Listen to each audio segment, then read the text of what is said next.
दोस्तों, मैं Tarundhar Dewan, head of the department information technology, government E Raghavendra Rao science college Bilaspur से। बहुत ही इंपॉर्टेंट टॉपिक आज हम लोग डिस्कस करने वाले हैं, expert system in artificial intelligence.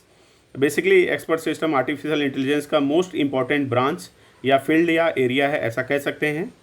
दोस्तों आइए देखते हैं कि एक्सपर्ट सिस्टम है क्या। बेसिकली दोस्तों, जब एक्सपर्ट सिस्टम पहली बार आया तो 1970 में एक्सपर्ट सिस्टम आया और उस पर थोड़ा बहुत काम होना शुरू हुआ था। देन फिर 1980s में, फिर 1990 में, देन फिर 2000 के बाद लगातार आर्टिफिशियल इंटेलिजेंस और इसके डिफरेंट ब्रांचेस पे वर्क होना शुरू हुआ।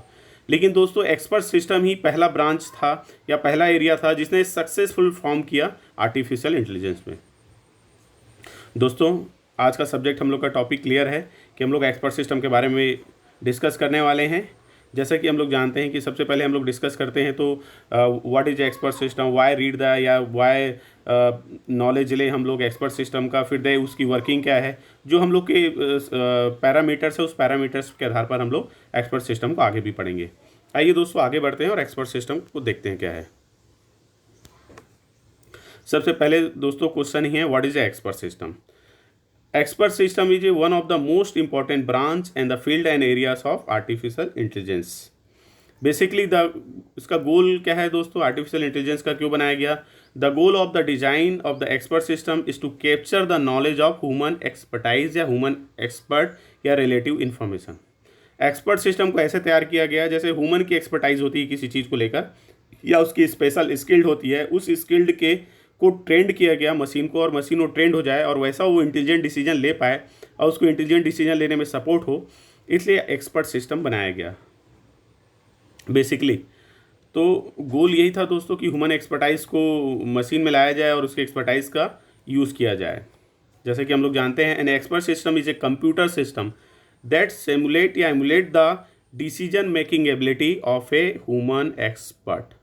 Expert systems are designed to solve a complex problem by reasoning, logical, knowledge based, represent a mainly इन सब को सॉल्व करने के लिए एक्सपर्ट सिस्टम को लाया गया। Basically N expert system is divided into two सब सिस्टम देखेंगे हम लोग। तो पहला है इन्फ्रेंस इंजन एंड सेकेंड है नॉलेज, और जो पहला फर्स्ट पढ़ते हैं हम लोग यूज़र। इन तीनों के बीच ही एक्सपर्ट सिस्टम का इंपॉर्टेंट रोल होता है जब यूज़र इंटरफेस करता है या उससे जुड़ता है। तो आइए दोस्तों थोड़ा इनके बारे में डिस्कस करें। The knowledge base represent, knowledge मतलब क्या है दोस्तों, knowledge it means facts, rules and regulations and information, that is called the knowledge. The inference engines applies the rules to know the fact and deduce the new facts.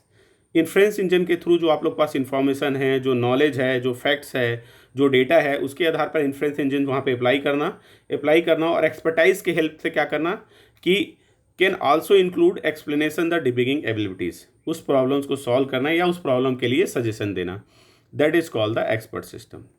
Basically दोस्तों यहाँ आप लोग देख रहे हैं आर्टिफिशियल इंटेलिजेंस प्रोग्राम क्या है, exhibit intelligent behaviour of a skilful application of restricts. And knowledge based system अभी हम लोग डिस्कस किया। नॉलेज इट मीन्स हमने डिस्कस किया fact, information and data. And inference engine it means applied the rules to know the facts and deduce the new facts, find out करना। An expert apply expert knowledge and difficult to real world problem को solve करने के लिए expert system को लाया गया है। आइए दोस्तों एक्सपर्ट सिस्टम हम लोग क्यों पढ़ें इसके लिए डिस्कस करते हैं। बेसिकली दोस्तों आप लोग जैसे कि पहले ही में जान चुके हैं कि एक्सपर्ट सिस्टम का हर जगह यूज़ हो रहा है, चाहे स्पेस साइंस में हो, चाहे मेडिकल साइंस में हो, चाहे इंजीनियरिंग्स में हो, चाहे मेडिकल साइंस में हो, इन सभी डिफरेंट एरियाज़ में इलेक्ट्रिकल की बात हो, एक्सपर्ट सिस्टम का बहुत ज़्यादा यूजेस है। इसलिए एक्सपर्ट सिस्टम हमारे लिए जानना बहुत ही इंपॉर्टेंट हो जाता है और एक्सपर्टाइज के हेल्प से हम लोग एक इंटेलिजेंट डिसीजन ले पाते हैं। तो वाई एक्सपर्ट सिस्टम, फर्स्ट कि हम लोग कभी कभी दो निर्णय लेने होते हैं दोस्तों, तार्किक निर्णय लेना होता है या इमोशनल निर्णय लेना होता है। तो हम कभी कभी कोई जो निर्णय लेते हैं वो लॉजिकल ले लेते हैं, उसमें इमोशनल इन्वॉल्व नहीं होता, कभी इमोशनल होता है, तो वो निर्णय हमारा हो जाता है। मशीन है दोस्तों, वो एग्जैक्ट और ट्रू डिसीजन ही लेगा, तो नो इमोशन नहीं होने के कारण यह एक इंटेलिजेंट डिसीजन ले पाता है। Second, why expert system high efficiency. दोस्तों इसकी इफिशिएंसी क्योंकि मशीन है और इसको जब ट्रेन किया गया तो इसकी इफिशिएंसी काफ़ी हाई रहती है। Expertise in domain, different domain के वर्क से हम लोग इसको सॉल्व कर पाते हैं जो प्रॉब्लम्स आते हैं।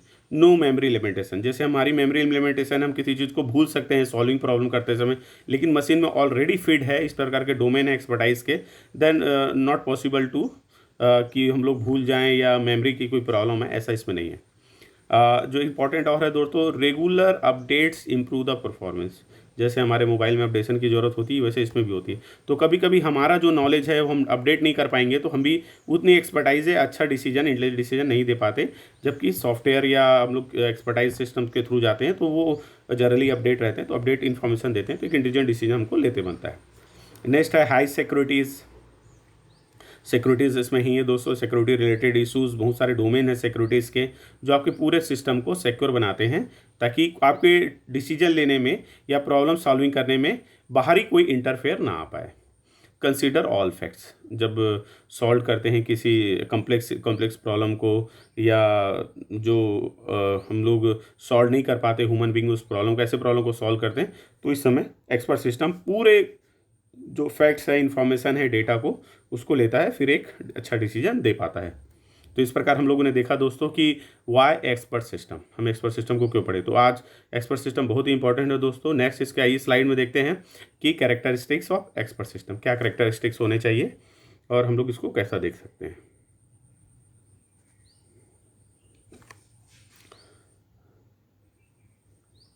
चलिए दोस्तों, कैरेक्टरिस्टिक्स ऑफ एक्सपर्ट सिस्टम देखते हैं।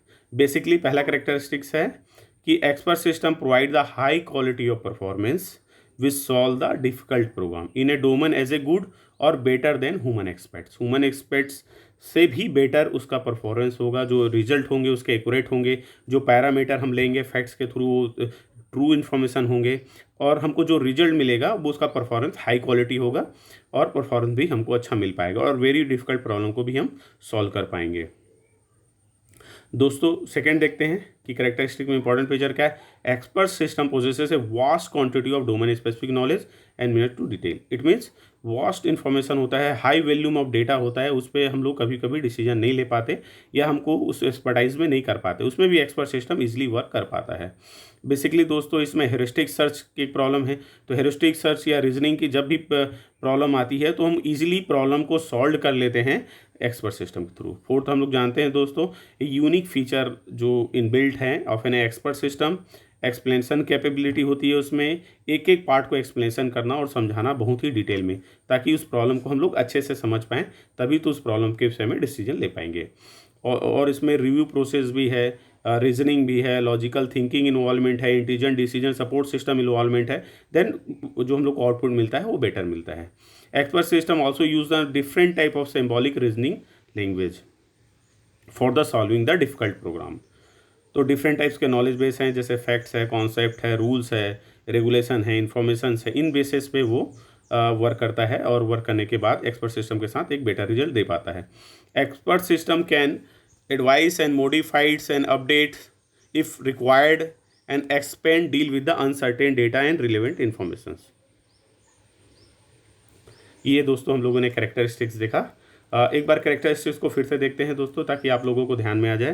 पहला एक्सपर्ट सिस्टम की जो कैरेक्टरिस्टिक्स है, हाई क्वालिटी ऑफ परफॉर्मेंस, पहला सॉल्विंग डिफिकल्ट प्रॉब्लम्स, दूसरा, तीसरा हम लोगों ने पढ़ा कि डोमेन एज ए गुड और as a better than human expertise रहता है, उससे बेटर इंटेलिजेंट डिसीजन आप लोगों को दे पाता है। ये तीन चीज़ों पे हम लोगों ने डिस्कस किया। आइए दूसरे पॉइंट कैरेक्टरिस्टिक्स पे डिस्कस करते हैं। Expert system vast quantities of domain specific knowledge पे भी वर्क करता है और समय को भी बचाता है, reduce the time quantity. Third है दोस्तों, expert system apply a heuristic to guide the reasoning and thus reduce the search areas of solution. Okay, and fourth जो देखते हैं दोस्तों, यूनिक फीचर है एक्सपर्ट सिस्टम का क्या है, एक्सप्लेनेशन कैपेबिलिटीज़ है, वो डिटेल में एक्सप्लेनेशन करता है, एक एक चीज़ की रिपोर्टिंग करता है, ताकि हम लोग एक इंटेलिजेंट डिसीजन ले पाएँ। और उसके लिए वो लॉजिक रीजनिंग भी यूज़ करता है, और एक्सपर्टाइज डिफरेंट डोमेन्स भी यूज़ करता है, एक्सपर्टाइज स्किल्ड भी यूज़ करता है दोस्तों। नेक्स्ट हम लोग जानते हैं कि सिंबॉलिक लैंग्वेज का भी हम लोग यूज़ करते हैं for the represent different types of knowledge, facts, concept, information and rules and regulation. Next है दोस्तों, जो कैरेक्टरिस्टिक्स में हमने पढ़ा कि एक्सपर्ट सिस्टम का काम क्या है। बेसिकली एक्सपर्ट सिस्टम क्या करता है, आपको इंटेलिजेंट डिसीजन सपोर्ट सिस्टम तो देता ही है, एडवाइस भी करता है, इफ़ रिक्वायर्ड मॉडिफिकेशन तो भी आपको रिक्वायर्ड करता है कि इसमें मॉडिफिकेशन अपडेट की रिक्वायरमेंट है, एक्सपेंड भी कर सकते हैं, डील भी कर सकते हैं किसके लिए, अनसर्टेन प्रॉब्लम या इररिलेवेंट डेटाबेस पे, इस पे आप बेहतर वर्क कर पाते हैं एक्सपर्ट सिस्टम के थ्रू। दोस्तों जो नेक्स्ट टॉपिक है कैपेबिलिटी ऑफ एक्सपर्ट सिस्टम कि कौन कौन सी कैपेबिलिटीज़ है। तो पहला है दोस्तों एडवाइजिंग देना तो है ही है, इंटेलिजेंट डिसीजन सपोर्ट सिस्टम जो हम लोगों ने देखा, instruction assign human in decision making, demonstrating and driving and solution, diagnosing, explanation and interpreting and prediction of the future result and justify the conclusion, suggestion a alternative option for the problem, modification update हम लोगों ने भी देखा ही है, substituting human decision maker, processing human capabilities, produce a accurate and real performance भी देता है ये, output of the inadequate knowledge base पे, रिफाइनिंग देयर ऑन नॉलेज, हमारे नॉलेज को भी अपडेट करता है। इसलिए एक्सपर्ट सिस्टम की दोस्तों हम लोगों ने कैरेक्टरिस्टिक्स पे डिस्कस किया, साथ ही कैपेबिलिटीज़ ऑफ एक्सपर्ट सिस्टम के जो इंपॉर्टेंट पॉइंट है उसको भी हम लोगों ने साथ में लिया। आइए दोस्तों इसके नेक्स्ट स्लाइड में हम देखते हैं कि एक्सपर्ट सिस्टम लाइफ साइकिल। दोस्तों जब भी कोई वर्क परफॉर्म होता है तो उसका लाइफ साइकिल होता है, उसकी वर्किंग कल्चर होती है, उसके काम करने का तरीका होता है कि कैसे वो चीज़ों को अच्छे से कर पाता है और प्रॉब्लम को सॉल्व कर पाता है। तो आइए लाइफ साइकिल के बारे में डिस्कस करें। ये जैसे कि आप लोग देख पा रहे हैं दोस्तों, लाइफ साइकिल में पहला हम लोग देखेंगे प्रॉब्लम आइडेंटिफिकेशन। दोस्तों इसको समझेंगे हम लोग, प्रॉब्लम को आइडेंटिफाइड ही करना लाइफ साइकिल का फर्स्ट स्टेप्स है। इसको ध्यान से सुनेंगे दोस्तों। प्रॉब्लम आइडेंटिफिकेशन करेंगे तो किन किन चीज़ों का ध्यान रखना है हम लोगों को। First of all identifying the problem and opportunity where the organization can obtain the benefit from the expert systems. दोस्तों जब प्रॉब्लम आइडेंटिफाइड होता है तो उसको एक अपॉर्चुनिटीज़ के रूप में भी देखा जाता है, और प्रॉब्लम आइडेंटिफाइड करते समय माइनूर से माइनूर चीज़ों का भी ध्यान रखना, that is the first steps. और क्या करना है, एक बेसिक गोल तैयार करना कि, और प्रॉब्लम को आइडेंटिफाइड करने के बाद क्लियर लिखना कि उसको कैसे सॉल्व करेंगे, establishing the expert system for the general goals के लिए। सेकेंड है दोस्तों feasibility study face. Feasibility study face जैसे कि आप लोग जान रहे हैं दोस्तों, assigning the feasibility of the expert system development in the term of it's a technical operation और इकोनॉमिकल फिजिबिलिटी। फिजिबिलिटी मतलब हम लोग सभी जान जाते हैं इनडायरेक्टली कि इकोनॉमिकल बेसिस पे बात हो रही है, टेक्निकल ऑपरेशनल बेसिस पे बात हो रही है कि जो भी प्रॉब्लम आएगा कि उसको कैसे सॉल्व करेंगे, उसके लिए फिजिबिलिटी स्टडी फेस के थ्रू हम लोग उसको सॉल्व करते हैं दोस्तों। कि फिजिबिलिटी में दो इंपॉर्टेंट चीज़ है, इकोनॉमिक फिजिबिलिटी, इतना खर्चा भी नहीं आ जाए कि प्रॉब्लम को सॉल्व करने में भी दिक्कत हो, तो फिजिबिलिटी स्टडी करना, टेक्निकल ऑपरेशन को भी रीड करना, उसके थ्रू सॉल्विंग प्रॉब्लम की टेक्निक खोजना। अब दोस्तों जो रियल प्रॉब्लम यहाँ से शुरू या स्टार्ट हो रही है जो फेस का है, प्रोजेक्ट प्लानिंग फेस। दोस्तों जैसे ही प्लानिंग की बात करते हैं तो हम लोग जानते हैं टॉप प्रायोरिटी मैनेजमेंट या ऑनर इसमें इन्वॉल्व होते हैं। जब भी प्लानिंग फेल होती है तो आगे का तो पूरा चीज़ आगे फेल होने वाला है, तो पूरा का पूरा फोकस हम लोग को प्रोजेक्ट प्लानिंग फेज पे रखना होता है। प्रोजेक्ट प्लानिंग फेज पे किन किन चीज़ों को देखना है, planning for the expert system of the project including development team member. पहला फोकस होगा हमारा development team member. Development team member में expert engineer, expert specific subject knowledge जिनका है वो रहे वहाँ पे, और जिन्होंने एक्सपर्टाइज की है या जिनका स्पेसिफिक पर्टिकुलर डोमेन पे वर्क है वो उनको भी लेना प्लानिंग में, ताकि वो अपने पूरा का पूरा एक कोई भी पार्ट छूटे ना और सारा चीज़ इन्वॉल्व। वर्किंग इन्वायरमेंट देखना, ये भी दोस्तों प्रोजेक्ट प्लानिंग का इसका है कि वर्किंग इन्वायरमेंट कैसा होगा। थर्ड है प्रोजेक्ट शेड्यूल तय करना, देन लास्ट है बजट। तो हम लोग दोस्तों प्रोजेक्ट प्लानिंग फेस में 4 चीज़ों पे डिस्कस कर रहे हैं। पहला फेस हम लोगों ने डिस्कस किया कि वर्किंग इन्वायरमेंट इंपॉर्टेंट होना चाहिए, डेवलपमेंट टीम देखा हम लोगों ने, प्रोजेक्ट शेड्यूल देखा और बजट। ये 4 चीज़ें प्रोजेक्ट प्लानिंग फेस में आएंगी दोस्तों। विदाउट बजट वैसे भी कुछ प्लानिंग या प्रोजेक्ट को हम लोग आगे नहीं बढ़ा सकते, इसलिए budget is very important field. Next face है दोस्तों knowledge equation face. Knowledge equation face बहुत ही इंपॉर्टेंट है दोस्तों, बिकॉज कि domain knowledge for the domain expert and determining the expert requirement, दोनों के लिए ही बहुत ही ज़रूरत है। तो दोस्तों नॉलेज इक्वेशन फेस में हम लोगों ने क्या देखा कि एक्सपर्ट चाहिए फॉर ए पर्टिकुलर डोमेन या नॉलेज बेस पे, तो जो डोमेन नॉलेज यूज़ होने वाला है उसको केयर करना है, डोमेन एक्सपर्टाइज को ध्यान रखना है यहाँ पे, और डिटरमाइनिंग द सिस्टम रिक्वायरमेंट। अब यहाँ पे नॉलेज इक्वेशन में हम लोग को देना है कौन कौन से रिक्वायरमेंट की ज़रूरत है, और उस रिक्वायरमेंट पे नहीं मिलने पे क्या क्या चीज़ें की प्रॉब्लम आएगी, सारों को एक चीज़ों को करना। तो पहला नॉलेज रिक्वायरमेंट का फेस पहला क्या है दोस्तों, सिस्टम रिक्वायरमेंट। कौन कौन से सिस्टम रिक्वायरमेंट में डेवलप करने में चीज़ों की ज़रूरत पड़ेगी, तो रिक्वायरमेंट फिर बहुत ही इंपॉर्टेंट है दोस्तों, रिक्वायरमेंट में हम लोग सर्वे भी पढ़ते हैं। तो नॉलेज इक्वेशन फेज में सिस्टम रिक्वायरमेंट, डोमेन एक्सपर्टाइज और डोमेन नॉलेज, 3 चीज़ों को हम लोग ध्यान देंगे। चलिए दोस्तों नेक्स्ट फेज की ओर आगे बढ़ते हैं, नॉलेज रिप्रेजेंटेशन फेज। नाम ही है दोस्तों नॉलेज रिप्रेजेंटेशन फेज। नॉलेज कहाँ पे आएगा दोस्तों, जब एडिटिंग या कोडिंग होगी तब आएगा। Coding for the formalize knowledge in a working prototype. Working prototype, prototype मतलब rules regulation and interaction, that is called the prototype. मतलब काम करने का एक इंट्रैक्शन है, रूल्स है, रेगुलेशन है, उन्हीं के अकॉर्डिंग वर्क होना चाहिए, उन्हीं के आगे नॉलेज का रिप्रेजेंटेशन होना चाहिए। उसमें हमें कोडिंग फेस बहुत ही इंपॉर्टेंट है दोस्तों। तो coding for formalize knowledge into working prototype, तो ये हम लोगों ने देखा दोस्तों नॉलेज रिप्रेजेंटेशन फेज में। सेकेंड देखते हैं दोस्तों नॉलेज इम्प्लीमेंटेशन फेज। अब यहाँ पे थोड़ा अंतर है दोस्तों, नॉलेज इम्प्लीमेंटेशन, इम्प्लीमेंटेशन आ गया, इम्प्लीमेंट करना इट मीन्स डेवलप करना, ठीक है। तो coding the formalize knowledge into a working prototype. अब वर्किंग प्रोटोटाइप के साथ उसको डेवलप करना या इम्प्लीमेंट करना कोडिंग को, that is called the knowledge implementation phase.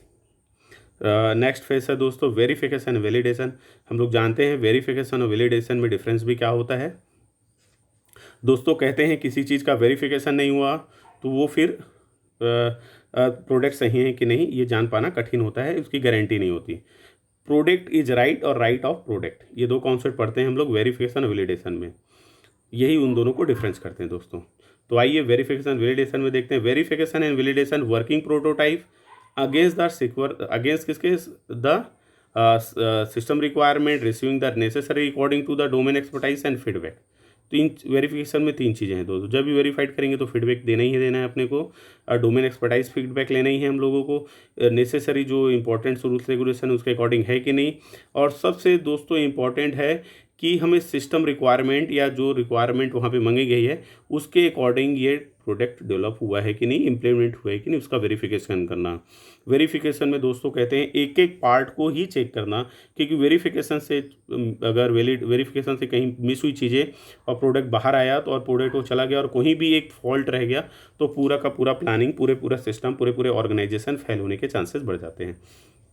Product is valid, it means product is right, product सही है और वो उसको आगे जाना चाहिए, वैलिड है और वो आगे बढ़ जाएगा, फिर आगे निकल जाएगा दोस्तों। इस तरीके से हम लोगों को क्या करना है कि हम लोगों को रिक्वायरमेंट के अगेंस्ट उसके एक एक कॉन्सेप्ट को चेक करना है पूरे का पूरा कि ये रिक्वायरमेंट है कि नहीं, उसकी रिपोर्टिंग होनी चाहिए दोस्तों, उसके पेन कॉपी वर्क अच्छे से होने चाहिए। ये वेरिफिकेशन है वैलिडेशन फेज का है। नेक्स्ट फेज है दोस्तों इंस्टॉलेशन एंड मेंटेनेंस। जब प्रोडक्ट रेडी हो गया दोस्तों, क्योंकि software as a product expertise product है तो इसका इंस्टॉलमेंट होना और उसकी ट्रेनिंग करना। Installation it means product software को उसमें जाना और फिट करना। इंस्टॉलेशन का प्रोसेस है दोस्तों, लाइसेंस वर्जन है और सारी चीज़ों को चेक करते हुए आगे बढ़ना। Installation is the final prototype in an a operation environment. यही एक इंस्टॉलेशन जो फेज है जो प्रोडक्ट का final prototype in operating system का एक भाग है। ट्रेनिंग द यूज़र्स, फिर दोस्तों आपने जो इंस्टॉल किया वो प्रोडक्ट, वो यूज़र्स है उसको आते हैं कि नहीं, उसके ट्रेनिंग सेशन ऑर्गेनाइज करना है। अपने प्रोडक्ट बना दिया, उसको यूज़ करने नहीं आ रहा, आपको बोलेंगे कि प्रोडक्ट वर्क नहीं कर रहा है, तो फिर गड़बड़ है दोस्तों। इसको हमको क्या करना है कि बीच बीच में सेशन ऑर्गेनाइज कराने हैं या शुरू में जैसे ही इंस्टॉलेशन कराएं तो एक आप ऐसा कर सकते हैं कि ट्रेनिंग कराएं यूज़र्स के, डेवलपिंग डॉक्यूमेंट दें उनको, यूज़र को मैनुअल दें, वर्किंग कैसी फैसिलिटी है उनको कैसे वर्क करते हैं ये अच्छे से समझाएं। यही है दोस्तों installation and training. Next phase है दोस्तों ऑपरेशन, एवोल्यूशन एंड मेंटेनेंस। तो मेंटेनेंस फेज जानते हैं दोस्तों, ऑपरेशन भी जानते हैं, एवोल्यूशन भी हम लोग जानते हैं, तीनों का कॉन्सेप्ट। मेंटेनेंस इट मीन्स कि प्रोडक्ट जब एक इंस्टॉल हो गया और वर्किंग करना शुरू कर दिया तो बीच बीच में जब उसको मेंटेनेंस की ज़रूरत है वो मेंटेनेंस भी देना।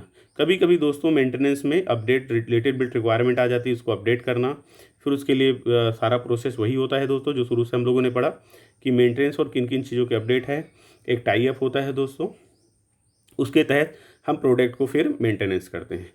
ये हम लोगों ने दोस्तों expert system development life cycle देखा, उसके फेसेस देखे। उसमें पहला फेस हम लोगों ने दोस्तों देखा प्रॉब्लम आइडेंटिफिकेशन फेस, सेकेंड है फिजिबिलिटी स्टडी फेस, थर्ड है प्रोजेक्ट प्लानिंग फेज, फोर्थ है नॉलेज इक्वेशन फेज, फिफ्थ है नॉलेज रिप्रेजेंटेशन फेज और नॉलेज इम्प्लीमेंटेशन फेज, देन है फिर verification validation installation and training and last है मेंटेनेंस ऑपरेशन एवोल्यूशन।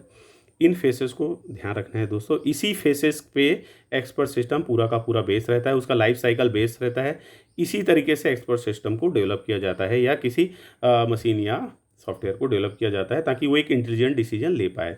तो दोस्तों हम लोगों ने इसके बारे में डिटेल देखा अभी, फिर आगे देखते हैं एक बार रिवाइज करते हुए। दोस्तों पहला फेस हम लोगों ने पढ़ा था प्रॉब्लम आइडेंटिफिकेशन फेज। तो प्रॉब्लम आइडेंटिफिकेशन पे किन किन चीज़ों को पहले देखना है आप लोग, अभी मैंने आप लोगों को डिस्कस कराया ही है कि आइडेंटिफाई प्रॉब्लम करना है माइन्यूट लेवल पे, एकदम माइन्यूट लेवल पे जाके आइडेंटिफाई करो प्रॉब्लम को, an opportunity where the organization can obtain the benefits of the expert system, अब find out the expert system general goal. Second feasibility study. Feasibility study में हम लोग जान रहे हैं दोस्तों टेक्निकल ऑपरेशन और इकोनॉमिक फैसिलिटी को ध्यान देना है हम लोग को। जो थर्ड फेज पर हम लोग पढ़े थे project planning phase. Project planning में हम लोग जान रहे हैं दोस्तों कि प्लानिंग कैसी करनी है एक्सपर्ट सिस्टम के प्रोजेक्ट को बेसिस पे, डेवलपमेंट टीम मेंबर कैसे हो, टीम में स्किल्ड हो नॉन स्किल्ड की ज़रूरत है, उसके अलग अलग से उसके कितने लोगों की रिक्वायरमेंट है उसको फाइंडिंग करना और उसको करना। वर्किंग इन्वायरमेंट कहाँ पे कैसा होगा, प्रोजेक्ट शेड्यूल तैयार करना और बजट जो सबसे इंपॉर्टेंट है। 4 चीज़ें इसमें बहुत इंपॉर्टेंट है दोस्तों। नेक्स्ट फेज जो पढ़े थे knowledge equation phase. Knowledge equation phase में हम लोग पढ़ा था दोस्तों extracting the domain knowledge from the domain expert. इसको ध्यान रखना है हमको। डिटरमाइनिंग द सिस्टम रिक्वायरमेंट कौन कौन सी है। और जो नेक्स्ट फेज था knowledge representation phase. Represent it means दोस्तों कि representing the key concept of domain, inter relationship between the concept and formal representation method के बीच में क्या कॉन्सेप्ट होगा, कैसे हम लोग इस फेज पे वर्क कर पाएंगे, नॉलेज को कैसे अटैच कर पाएंगे, रियल डेटाबेस फैक्ट्स इन्फॉर्मेशन को कैसे जोड़ पाएंगे, ये इस फेज में है।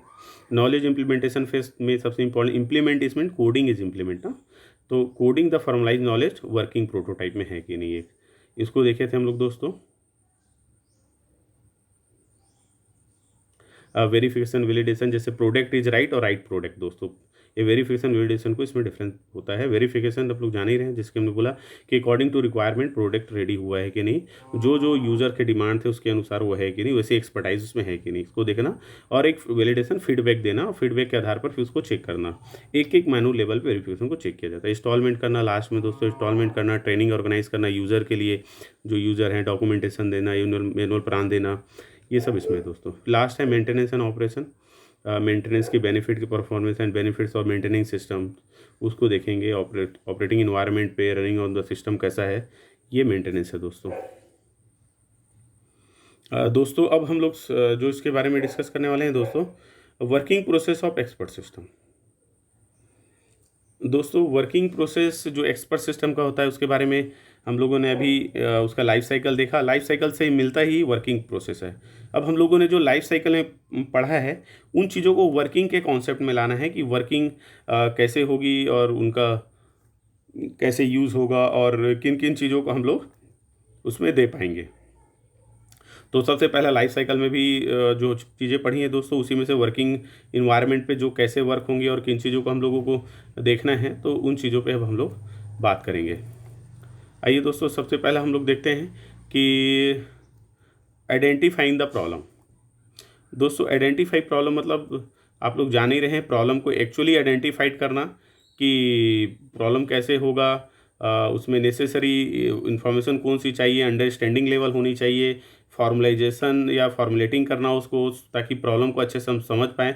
तो फर्स्ट ऑफ ऑल प्रॉब्लम को बहुत बारीकी से और अच्छे से समझने की कोशिश करना, प्रॉब्लम को अंडरस्टैंडिंग करना, फॉर्मुलेट करना और उसको बारीकी से लिखने की समझदारी होनी चाहिए दोस्तों। उस बेसिस पे हम लोग क्या करते हैं, to present the knowledge production rules frames logic semantic nets के थ्रू हम लोग इसको फिर आगे से बढ़ाकर इस पर वर्क कर सकते हैं। तो दोस्तों दूसरा पहला यही है कि अपने को इन चीज़ों पे ध्यान देना। दूसरा है design of the system. Design of the system लोग जानते हैं दोस्तों, identifying the expert system technology. Designing phase है, डिजाइनिंग फेज बहुत इंपॉर्टेंट है दोस्तों। आप लोग भी जानते हैं एक बार घर का नक्शा अगर आप लोगों ने बनाया और घर का नक्शा ही गड़बड़ बन गया तो घर कैसे अच्छा बनेगा।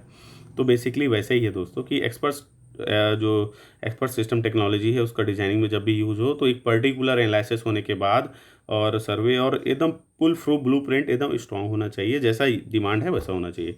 तो establish the degree of iteration the other system the database, realize how to concept represent the domain knowledge best, इस आधार पे भी हम लोग करते हैं। ये 2 वर्किंग प्रोसेस है दोस्तों। पहले आइडेंटिफाई करना प्रॉब्लम को कि आइडेंटिफाई प्रॉब्लम में पहले बताया मैंने, उसको प्रॉपर्ली अंडरस्टूड करना, suitable for an expert system कौन सा लग सकता है सॉल्व करने के लिए, उसको ध्यान में रखना। Finding the expert task domain कौन कौन से हो सकते हैं। Establish cost effective of the project, ये भी देखना है कि कॉस्ट इफेक्टिव है कि नहीं। पता चला जितनी कॉस्ट है उससे ज़्यादा चला जा रहा है, तो इस सबको आइडेंटिफाई करना, उस प्रॉब्लम्स को अंडरस्टूड करना पहले से।